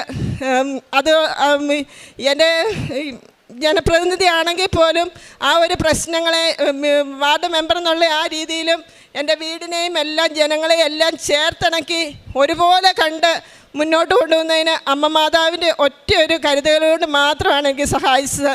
അതുപോലെ ഞാൻ എവിടെ പോയാലും എന്ത് പ്രശ്നത്തിന് പോയാലും 82-ാം സങ്കീർത്തനം പ്രാർത്ഥിച്ചിട്ട് മാത്രമേ പോവുള്ളൂ. ദൈവമാണ് ന്യായാധിപന്മാരുടെ, അതാണ് ആ സങ്കീർത്തനം. അങ്ങനെ പോകുമ്പോൾ നമുക്ക് എന്ത് കാര്യത്തിനും തീരുമാനമുണ്ടാകുന്നതിന് ദൈവം നമ്മുടെ കൂടെ ഉണ്ടെന്നുള്ളൊരു വിശ്വാസമാണ്. പിന്നെ എന്ത് കാര്യത്തിനും ശാന്തമായിട്ടിരുന്നാൽ ദൈവം നമ്മളെ എല്ലാ കാര്യത്തിലും കരുതുമെന്നുള്ള ഒരു വിശ്വാസവും ഉള്ളതുകൊണ്ട് എല്ലാ കാര്യങ്ങളും അങ്ങനെ നടത്തുന്നതിന് ദൈവം എന്നെ സഹായിക്കുന്നു. എന്നെ ഈ ഒരു നിലയിൽ ഇതേപോലെ സംരക്ഷിച്ച് നിർത്തുന്ന എൻ്റെ അമ്മയ്ക്കും പൊന്നുനമ്പുരാനും 1000 നന്ദി പറഞ്ഞുകൊണ്ട് എൻ്റെ സാക്ഷി. ആദ്യമേ തന്നെ എനിക്കിവിടെ വരാൻ സാധിച്ചതിനും ഇവിടെ നിന്ന് സാക്ഷ്യം പറയാൻ സാധിച്ചതിനും അമ്മ മാതാവിനും ഉണ്ണീശോയ്ക്കും 1000 നന്ദി പറയുന്നു. എൻ്റെ പേര് സിയോണ ഷാജൻ. ഞാൻ തൃശ്ശൂർ ഇരിഞ്ഞാലക്കുടയിൽ നിന്നാണ് വരുന്നത്. ഞാൻ ആദ്യമായി ഉടമ്പടി എടുക്കുന്നത് ഡിസംബർ 6-ാം തീയതി 2023 ഞാൻ ഉടമ്പടി ആദ്യമായിട്ട് എടുക്കുന്നത്. ഞാൻ ഉടമ്പടി എടുക്കാനുള്ള റീസൺ എന്താണെന്ന് വെച്ചാൽ എനിക്ക് +2 കഴിഞ്ഞ് വിദേശത്ത് പോയി പഠിക്കണമായിരുന്നു. അപ്പം അതിന് നമ്മൾ ആദ്യമായിട്ട് ചെയ്യേണ്ട കടമ്പ എന്ന് പറയുന്നത് IELTS ആണ്. അപ്പം IELTS എക്സാം എഴുതാൻ വേണ്ടിയിട്ട് എനിക്ക് പെട്ടെന്ന് എങ്ങനെയും പുറത്ത് പോകണം എന്നുള്ളൊരു മൈൻഡ് സെറ്റായിരുന്നു എനിക്കുണ്ടായിരുന്നത്. അപ്പോൾ ആ സമയത്ത് ഞാൻ IELTS എനിക്കൊരു മാസം ടൈമുണ്ട്, കോച്ചിങ് ഉണ്ട്. അപ്പോൾ ആ സമയത്തൊക്കെ ഈ മാതാവിനെ ഞാൻ മുറുകെ പിടിച്ചിരുന്നു. തൈലം, ഉടമ്പടി തൈലം നെറ്റിയിൽ കുരിശ് വരച്ചിട്ടായിരുന്നു ഞാൻ പോയിരുന്നത്. പിന്നെ ഉപ്പൊക്കെ ഞാൻ വെള്ളത്തിൽ കലക്കി കുടിക്കുമായിരുന്നു. പിന്നെ എന്താ പറയുക, മാതാവിൻ്റെ കാശുരൂപം ഞാൻ ഇപ്പോഴും എൻ്റെ ഷർട്ടുമ്മേ ഞാൻ പിൻ ചെയ്തിട്ടാണ് എപ്പോഴും പോയിരുന്നത്. അപ്പോൾ എല്ലാവരും പറഞ്ഞു, ഒരു മാസം കൊണ്ടൊന്നും IELTS ആർക്കും പാസ്സാവാനൊന്നും പറ്റില്ല, നിന്നെക്കൊണ്ട് പറ്റില്ല എന്തായാലും എല്ലാവരും പറഞ്ഞു. പക്ഷേ ഞാൻ അത് പാസ്സായി.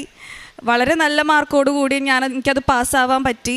അത് മാതാവിൻ്റെ കൂടെ ഉണ്ടായിരുന്നു. അപ്പോഴും ഞാൻ കൊന്തെത്തിക്കും, എപ്പോഴും കൊന്തെത്തിക്കും. എനിക്ക് എന്ത് ടെൻഷൻ വന്നാലും ഞാൻ കൊന്തെത്തിക്കുമായിരുന്നു. വിശ്വാസ പ്രമാണം ചൊല്ലും. പിന്നെ എക്സാം എഴുതാൻ പോയപ്പോഴാണെങ്കിൽ പോലും അമ്മ വിളിച്ച് പറയും, നീ തൈലം പുരട്ടിയിട്ട് വേണം പോവാമെന്ന് പറയും. അപ്പോൾ ഞാൻ ഉടമ്പടി തൈലം പുരട്ടിയിട്ടായിരിക്കും നെറ്റിയിൽ കുരിശ് വരച്ച് ഞാൻ പോവും. അങ്ങനെ ഞാൻ IELTS പാസ്സായി. അത് കഴിഞ്ഞിട്ടായിരുന്നു പിന്നെ എനിക്ക് ഫുൾ കഷ്ടപ്പാടുകൾ വന്നത്. ഞാൻ ആദ്യം ട്രൈ ചെയ്ത രാജ്യം എന്ന് പറയുന്നത് കാനഡയായിരുന്നു. പിന്നെ ന്യൂസിലാൻഡ് ട്രൈ ചെയ്തു, സിംഗപ്പൂർ ട്രൈ ചെയ്തു. എല്ലാം എനിക്ക് എന്താ പറയുക, അഡ്മിഷൻ കിട്ടും, പക്ഷേ ലോണിൻ്റെ ഇതെത്തുമ്പോൾ എല്ലാം പോവും. എന്ന് വെച്ചാൽ പൈസ ഇല്ല. ഞങ്ങളുടെ വീട്ടിൽ പൈസ എന്ന് പറയുന്ന സംഭവം ഇല്ല. ഞങ്ങൾ അത്രയ്ക്കും അധപതിച്ച് നിൽക്കുന്നൊരു ടൈമായിരുന്നു. അപ്പോൾ ഭയങ്കര ബുദ്ധിമുട്ടായിരുന്നു. ഞങ്ങൾക്ക് സ്വപ്നം പോലും കാണാൻ പറ്റാത്തൊരവസ്ഥയിലായിരുന്നു. സിംഗപ്പൂരായിരുന്നു എൻ്റെ ലാസ്റ്റ് ഓപ്ഷൻ. അപ്പോൾ ഞാൻ അമ്മയുടെ അടുത്ത് പറഞ്ഞു, ഇനി ട്രൈ ചെയ്യണോ, നമുക്ക് ഇവിടെ തന്നെ പഠിക്കാം എന്നൊക്കെ പറഞ്ഞു. അപ്പോൾ അമ്മ പറഞ്ഞു, വേണ്ട, എന്തായാലും നീ കാല് മുമ്പോട്ട് വെച്ചു, ഇനി അത് നമുക്ക് മുമ്പോട്ട് തന്നെ പോവാം. നീ ഒരു കാര്യം ചെയ്യ്, നീ USA ഒന്ന് ട്രൈ ചെയ്യാൻ പറഞ്ഞു. അത് സത്യം പറഞ്ഞാൽ ഏറ്റവും വലിയ രാജ്യമാണ്. പിന്നെ പോരാത്തതിന് എന്താ പറയുക, അത്രയ്ക്കും നമ്മൾ ഇൻവെസ്റ്റ് ചെയ്യണം, അത്രയ്ക്കും പൈസ ഉള്ളവരാണ് അങ്ങോട്ട് പോവുക. പക്ഷെ ഞങ്ങളുടെ വീട്ടിലത്തെ അവസ്ഥ എന്ന് പറഞ്ഞാൽ ഞങ്ങൾക്കത് പറ്റില്ല. അതുപോലത്തെ ഒരു അവസ്ഥയായിരുന്നു ഞങ്ങൾക്ക് ഉണ്ടായിരുന്നത്. പക്ഷേ US ഞങ്ങൾ ട്രൈ ചെയ്തു. അപ്പോഴും എല്ലാ ദിവസവും ഞാൻ പള്ളിയിൽ പോവായിരുന്നു.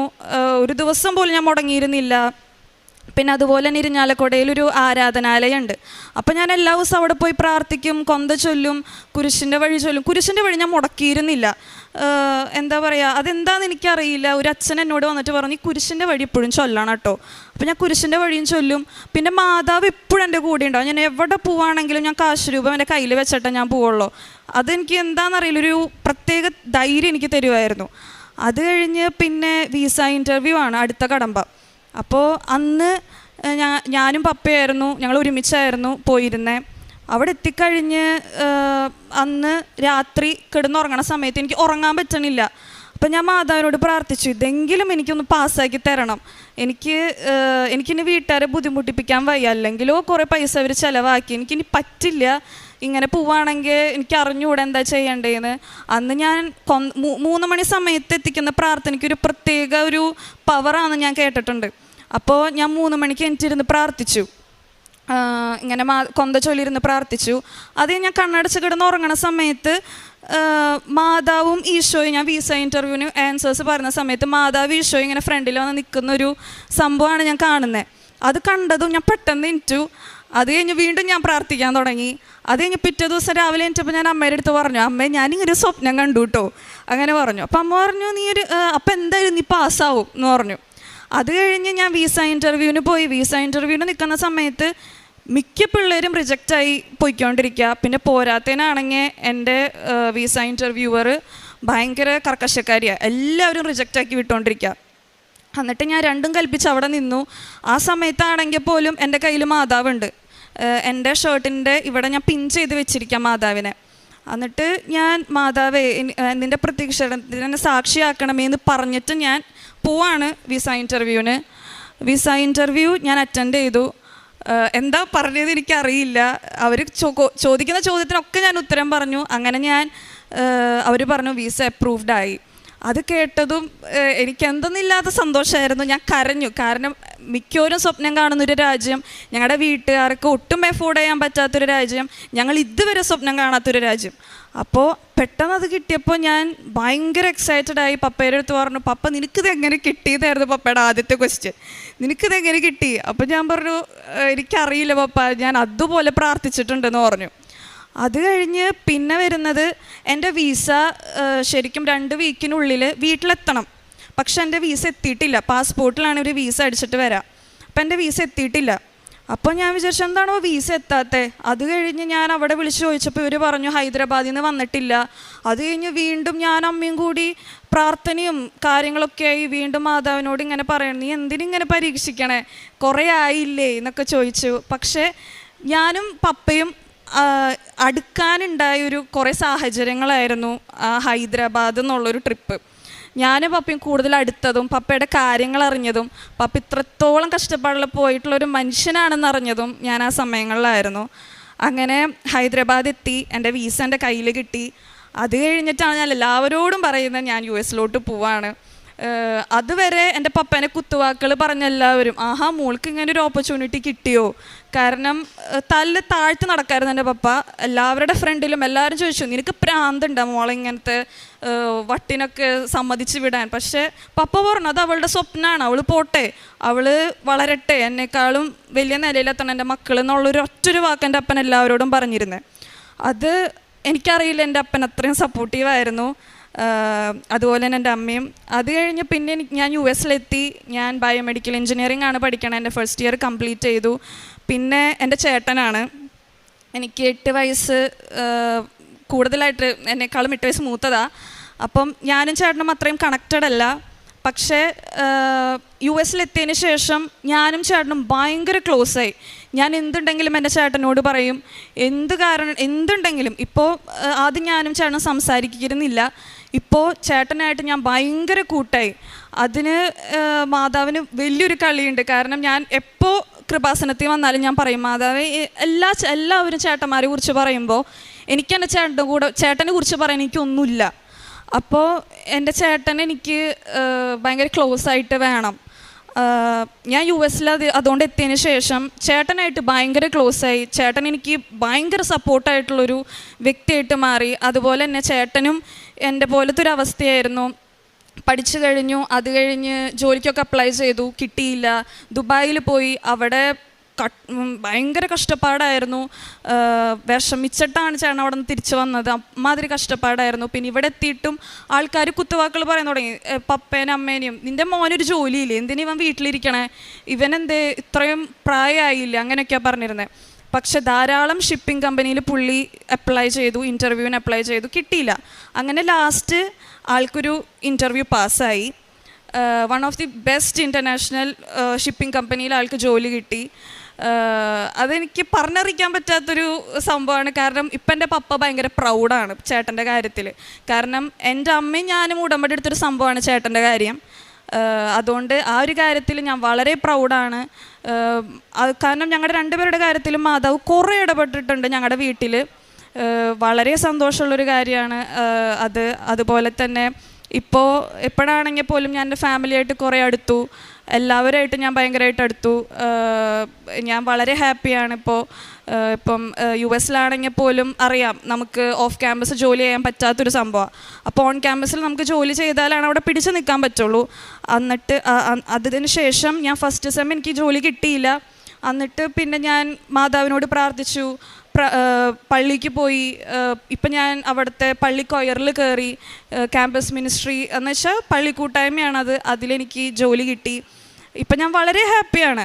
കാരണം ഞാൻ ടീച്ചിങ് അസിസ്റ്റൻ്റ് ആയിട്ടാണ് ഞാൻ കയറിയിരിക്കണത് കെമിസ്ട്രി ലാബിൽ. ആർക്കും അങ്ങനെ എളുപ്പത്തിൽ കിട്ടാത്തൊരു സംഭവമാണ്, അതെനിക്ക് കിട്ടി. അതൊക്കെ മാതാവിൻ്റെ അനുഗ്രഹമായിട്ടാണ് ഞാൻ കാണുന്നത്. എൻ്റെ ജീവിതത്തിലും എൻ്റെ ചേട്ടൻ്റെ ജീവിതത്തിലും എൻ്റെ അമ്മ പപ്പ എല്ലാവരുടെ ജീവിതത്തിലും മാതാവ് കുറേ ഇടപെട്ടിട്ടുണ്ട്. അതിന് ഞാൻ 1000 നന്ദി പറയുന്നു. അതിലുപരി ഞാൻ ധാരാളം കാരുണ്യ പ്രവർത്തികളും ചെയ്തിട്ടുണ്ടായിരുന്നു.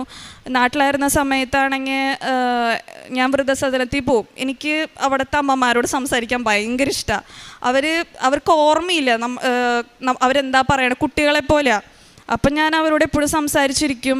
അതുപോലെ തന്നെ ഇപ്പം US വന്നതിന് ശേഷമാണെങ്കിൽ പോലും അവിടെയുള്ളവർക്ക് പൈസ കൊടുക്കുന്നതിനേക്കാൾ ഉപരി അവർക്കൊരു കൂട്ടാണ് ആവശ്യം. അവരോട് ഇങ്ങനെ കുറേ സംസാരിക്കണം, അവരുടെ കൂടെ ടൈം സ്പെൻഡ് ചെയ്യണം. അപ്പം ഞാൻ കുർബാനൊക്കെ കഴിയുമ്പോൾ ഇവരുടെ കൂടെ എപ്പോഴും സംസാരിച്ചുകൊണ്ടിരിക്കും. അപ്പം എനിക്കത്, അവർക്കും അത് ഭയങ്കര ഒരു വലിയ കാര്യമാണ്, എനിക്കും അത് ഭയങ്കര സന്തോഷം തരുന്നൊരു കാര്യമാണ്.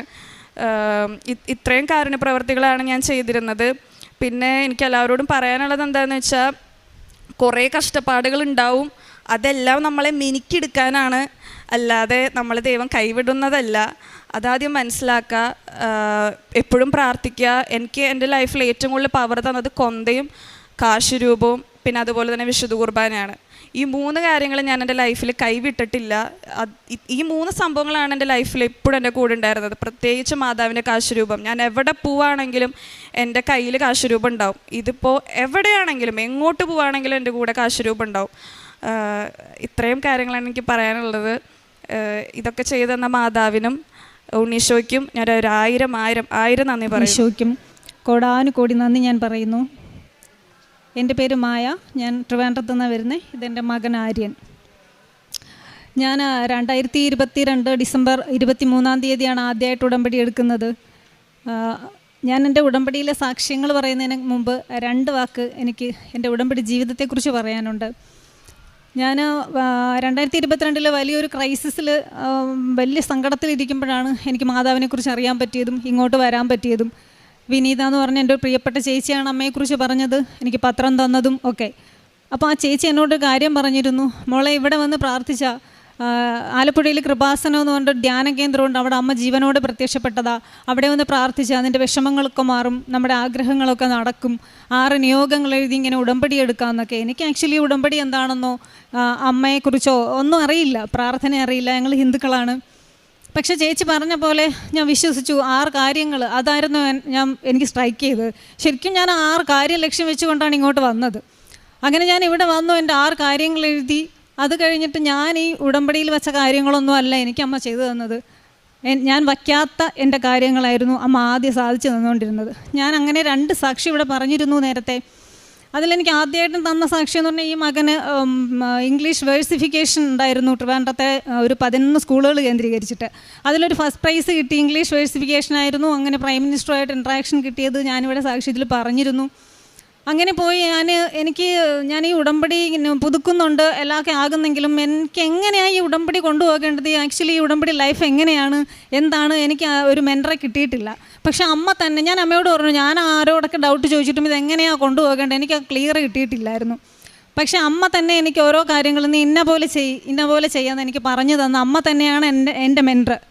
ഞാൻ ഇവിടെ അച്ഛൻ ക്ലാസ് തരുമ്പോൾ ഞാൻ ഈ ക്ലാസ്സൊക്കെ കേൾക്കും, പക്ഷേ എനിക്കൊന്നും പിടികിട്ടണില്ല, ഒരു ഐഡിയ ഇല്ല. നമ്മൾ അമ്പലം, വീട്, പ്രാർത്ഥന, പൂജ അങ്ങനെ നടന്നതായിരുന്നു. അപ്പോൾ ഇത് എനിക്കറിയില്ല. അച്ഛൻ മത്തായിയുടെ സുവിശേഷം, സങ്കീർത്തനമൊക്കെ പറയുമ്പോൾ എനിക്ക് ഒരു ഐഡിയ ഇല്ല.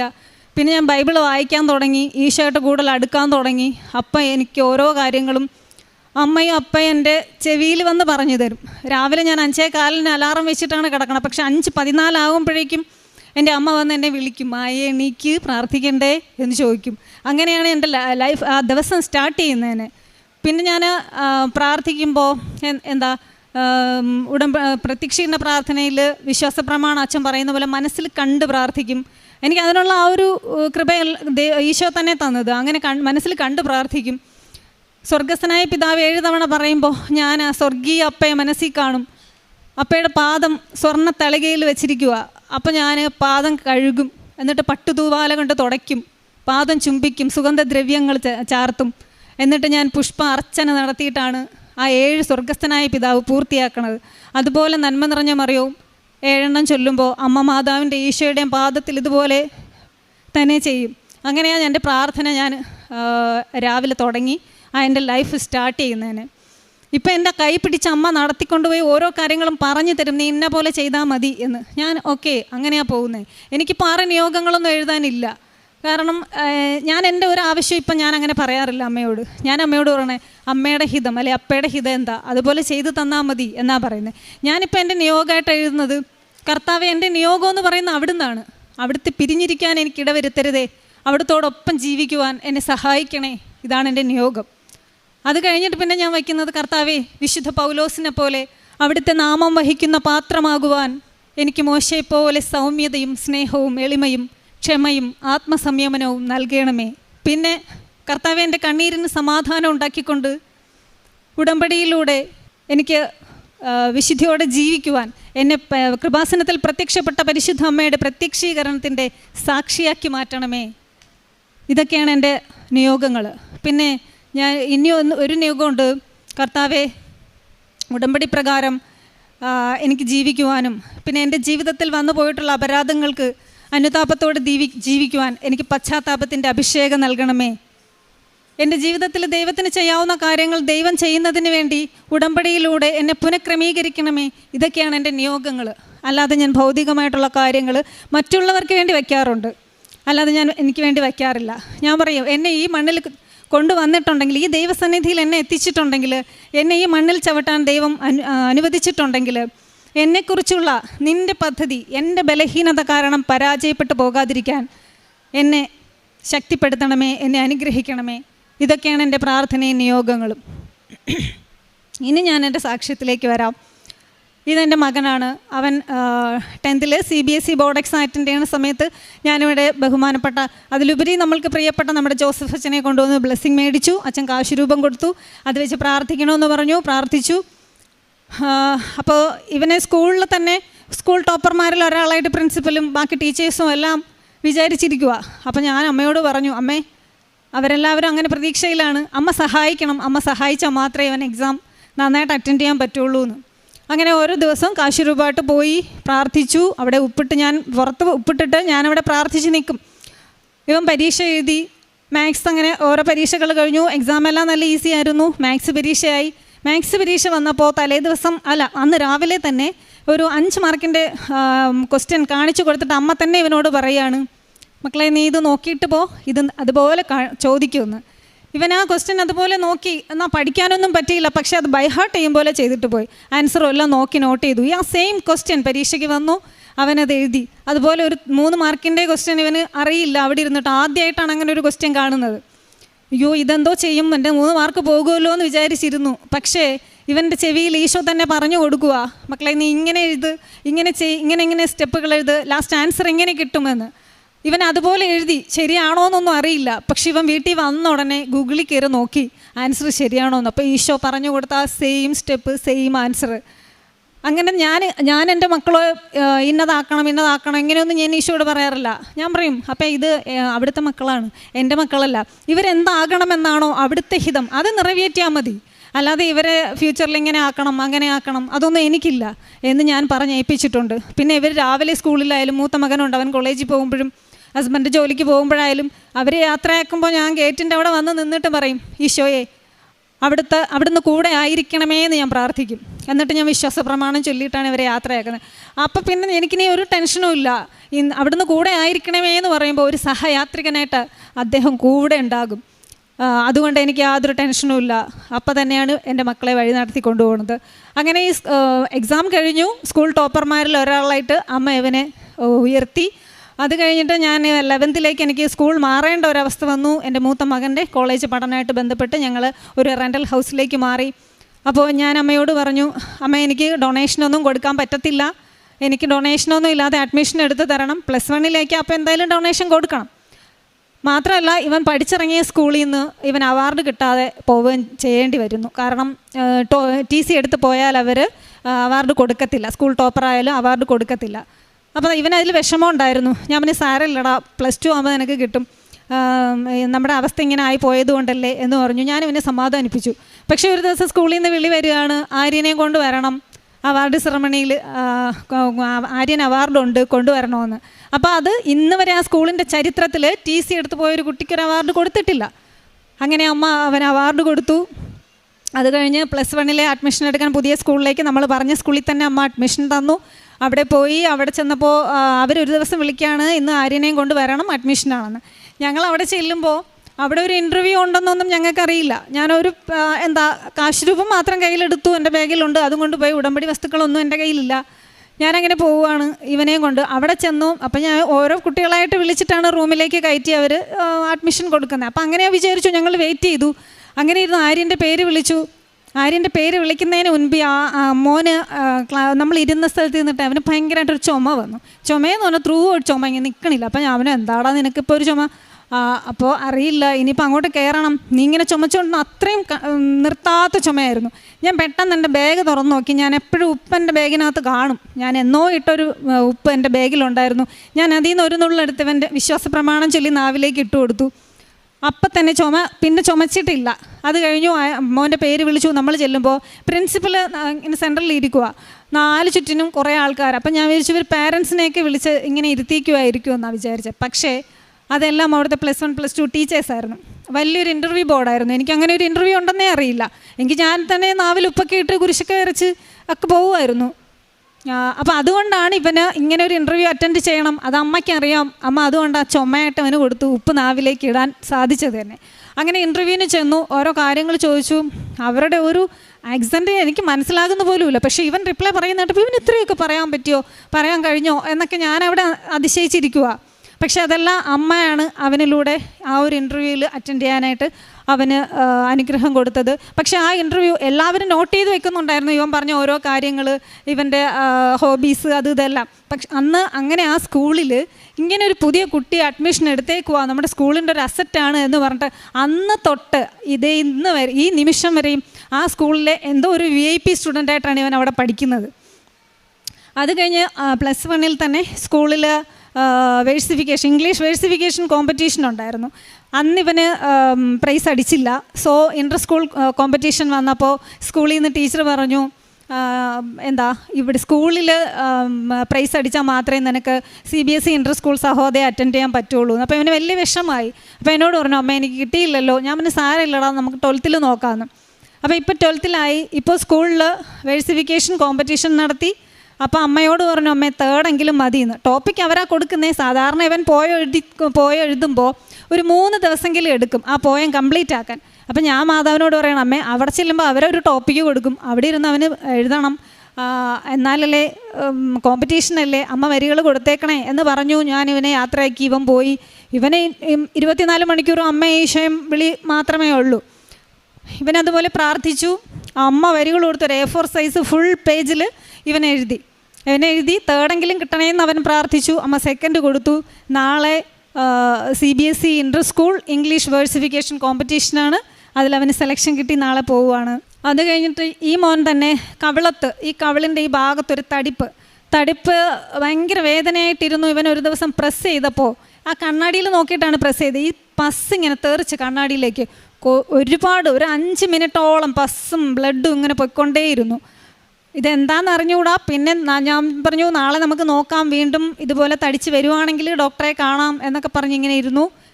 പക്ഷെ കുഴപ്പമൊന്നും ഉണ്ടായില്ല. അത് കഴിഞ്ഞ് വീണ്ടും ഒരു മാസം കഴിഞ്ഞു വീണ്ടും ഒരു പ്രാവശ്യം കൂടി വന്നു. അപ്പം ഞാൻ ഉടമ്പടി തൈലം കൊണ്ട് കുരിശ് വരച്ച് വിശ്വാസ പ്രമാണം ചൊല്ലി പ്രാർത്ഥിച്ചതിൻ്റെ ഫലമായിട്ട് ആ തടിപ്പെല്ലാം പൂർണ്ണമായിട്ട് മാറി. അവന് പൂർണ്ണ സൗഖ്യം കിട്ടി. ഇനി എൻ്റെ ഒരു സൗഖ്യം പറയാം. എനിക്ക് യൂട്രസിൽ ഓവറിയിൽ സിസ്റ്റ് ഉണ്ടായിരുന്നു. ഒരു 1 ഇയറായിട്ട് ഇങ്ങനെ സിസ്റ്റ് കാണും, സ്കാൻ ചെയ്യുമ്പോൾ സിസ്റ്റ് കാണും. പിന്നെ നമ്മൾ മെഡിസിൻ എടുക്കും, അപ്പോൾ സിസ്റ്റ് മാറും. വീണ്ടും കുറേ ദിവസം കഴിയാം, ഡോക്ടർ പറയും ഒരു 4 months ആകുമ്പോൾ വീണ്ടും ചെയ്യണം. അപ്പോൾ വീണ്ടും ചെയ്യുമ്പോൾ വീണ്ടും സിസ്റ്റ്, അങ്ങനെ മെഡിസിനുമായിട്ട് ഇങ്ങനെ പോകുമായിരുന്നു ഞാൻ. പക്ഷേ അമ്മയോടത് പ്രാർത്ഥിച്ചില്ല, ഒന്നും ചെയ്തില്ല. അമ്മ മാറ്റുന്നെങ്കിൽ മാറ്റട്ടെ എന്നുള്ള ഇതിൽ ഞാൻ അത് മാറിക്കൊള്ളും എന്നുള്ള രീതിയിൽ ഞാനിരുന്നു. പിന്നെ എനിക്ക് അഡിനോമയോസിസ് ഉണ്ടായിരുന്നു. അഡിനോമയോസിസ് മീൻസ് എൻഡോമെട്രിയം കട്ടി കൂടുന്ന ഒരവസ്ഥ. അത് പീരീഡ്സൊക്കെ ഭയങ്കര പെയിൻ ആയിരിക്കും. പക്ഷേ അതൊക്കെ എൻ്റെ കഴിഞ്ഞ സാക്ഷ്യത്തിൽ ഞാൻ പറഞ്ഞിരുന്നു. ആ പെയിനെല്ലാം അമ്മ എനിക്ക് മാറ്റി. പക്ഷേ ഈ സിസ്റ്റിൻ്റെ കാര്യമായിട്ട് ഞാൻ ഡോക്ടറെ കണ്ടു. അപ്പോൾ ഡോക്ടർ പറഞ്ഞു, ഇത് നമുക്ക് ഇങ്ങനെ കണ്ടിന്യൂ ആയിട്ട് സിസ്റ്റ് വരുവാണെങ്കിൽ നമുക്ക് യൂട്രസ് റിമൂവ് ചെയ്യേണ്ടി വരും എന്ന് പറഞ്ഞു. ഞാൻ ഓക്കെ പറഞ്ഞു. എന്നിട്ട് ഞാൻ അമ്മയോട് പ്രാർത്ഥിച്ചു. എൻ്റെ വയറിൽ ഉടമ്പടി തൈലം കൊണ്ട് കുരിശ് വരച്ചു, വിശ്വാസ പ്രമാണം ചൊല്ലി പ്രാർത്ഥിച്ചതിൻ്റെ ഫലമായിട്ട് അടുത്ത സ്കാനിൽ എൻ്റെ അഡിനോമയോസിസ് എന്ന് പറയുന്ന ആ ഒരു അവസ്ഥയും, അത് പെർമനൻ്റ് ഉണ്ടായിരുന്ന അവസ്ഥ, അതൊരിക്കലും മാറില്ല എന്ന് ഡോക്ടർ പറഞ്ഞതാണ്. അതും മാറി, സിസ്റ്റും മാറി, നോർമൽ സ്റ്റഡി എന്നൊരു റിസൾട്ട് എനിക്ക് കിട്ടുകയും ചെയ്തു. പിന്നെ അത് കഴിഞ്ഞിട്ട് ഞാനൊരു സ്കൂട്ടർ എൻ്റെ മോന് വാങ്ങാനായിട്ട്, ഇലക്ട്രിക് സ്കൂട്ടർ വാങ്ങാനായിട്ട് മാതാവിനോട് പറഞ്ഞു, അമ്മേ നല്ലൊരു സ്കൂട്ടർ വാങ്ങണം എന്ന് ആഗ്രഹമുണ്ട്, അമ്മ തന്നെ അത് നോക്കി ചെയ്തു തരണം. അപ്പോൾ അവനൊരു ബോർഡിംഗ് സ്കൂളിലാണ് പഠിച്ചത്, സൈനിക് സ്കൂൾ. അവിടെ അവൻ്റെ റോൾ നമ്പർ എന്ന് പറയുന്നത് 84, അതായിരുന്നു അവൻ്റെ നമ്പർ. അപ്പോൾ ആ നമ്പറിനോട് അവന് വലിയൊരു പ്രണയമുണ്ട്. അവനിങ്ങനെ ഒരു വണ്ടി വാങ്ങുന്നെങ്കിൽ 5584 അതായിരുന്നു അവൻ്റെ നമ്പർ. പക്ഷെ ആ ഒരു 84 കിട്ടണം എന്നവൻ ആഗ്രഹം ഉണ്ടായിരുന്നു. അവൻ അമ്മയോട് പറഞ്ഞു, അമ്മ എനിക്ക് ആ വണ്ടി എടുക്കുമ്പോൾ 84 അതിൽ കാണണമെന്ന്. ഞാൻ അമ്മയോട് പറഞ്ഞു, അമ്മേ അതിലൊരു 6 കാണണം, അമ്മയുടെ നമ്പർ 6 അല്ലേ. അപ്പോൾ അവൻ 84 പറഞ്ഞു, ഞാൻ 6 പറഞ്ഞു. വണ്ടി കിട്ടി, വണ്ടിയുടെ നമ്പർ 8460. അത് കഴിഞ്ഞ് 1 മന്ത് കഴിഞ്ഞിട്ട് എനിക്കൊരു സ്കൂട്ടർ എടുക്കുകയാണ്. ഞാനിപ്പോൾ 1 വീക്ക് ആയിട്ടുള്ളൂ സ്കൂട്ടർ എടുത്തിട്ട്. ഞാൻ അമ്മയോട് പറഞ്ഞു, എല്ലാം കൂടി ആഡ് ചെയ്യുമ്പോൾ 6 കിട്ടണം, എനിക്ക് അമ്മയുടെ നമ്പർ 6 അല്ലേ, എനിക്ക് 6 കിട്ടണമെന്ന്. അതുപോലെ ആ നമ്പറും അമ്മ 6 ആക്കി തന്നു. 1077 ആണ് എൻ്റെ വണ്ടിയുടെ നമ്പർ.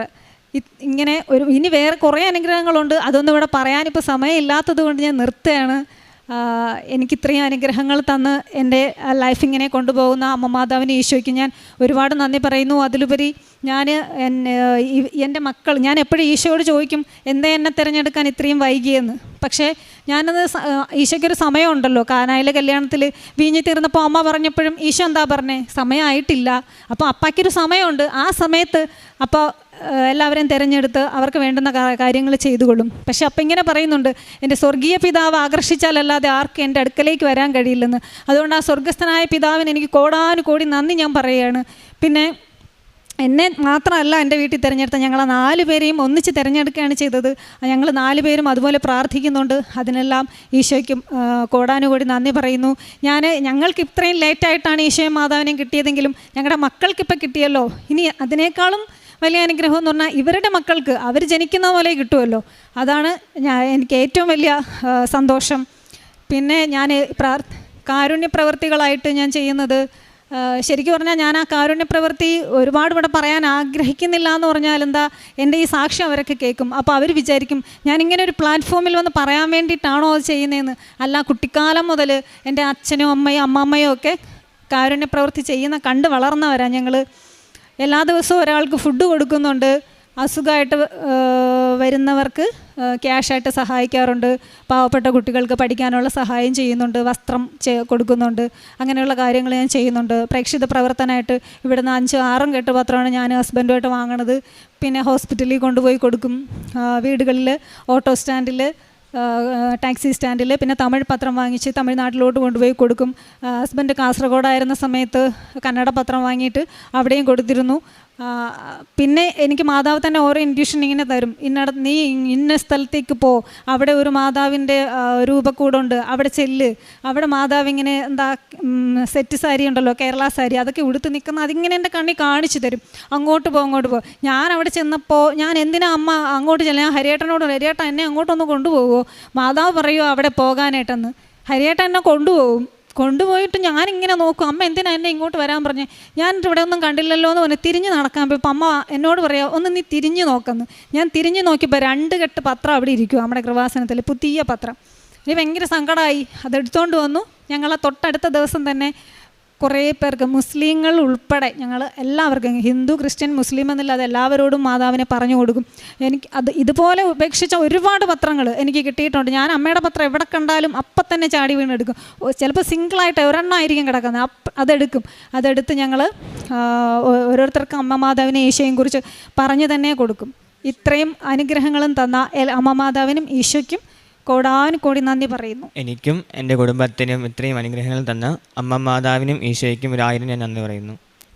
റോമ 8:38-39 മരണത്തിനോ ജീവനോ ദൂതന്മാർക്കോ അധികാരികൾക്കോ ഇക്കാലത്തുള്ളവയ്ക്കോ വരാനിരിക്കുന്നവയ്ക്കോ ശക്തികൾക്കോ ഉയരത്തിനോ ആഴത്തിനോ മറ്റേതെങ്കിലും സൃഷ്ടിക്കോ നമ്മുടെ കർത്താവായ യേശുക്രിസ്തുവിലൂടെയുള്ള ദൈവസ്നേഹത്തിൽ നിന്ന് നമ്മെ വേർപെടുത്തുവാൻ കഴിയുകയില്ലെന്ന് എനിക്ക് ഉറപ്പുണ്ട്. മായ എന്ന ഈ സഹോദരി തൻ്റെ മരിയൻ ഉടമ്പടി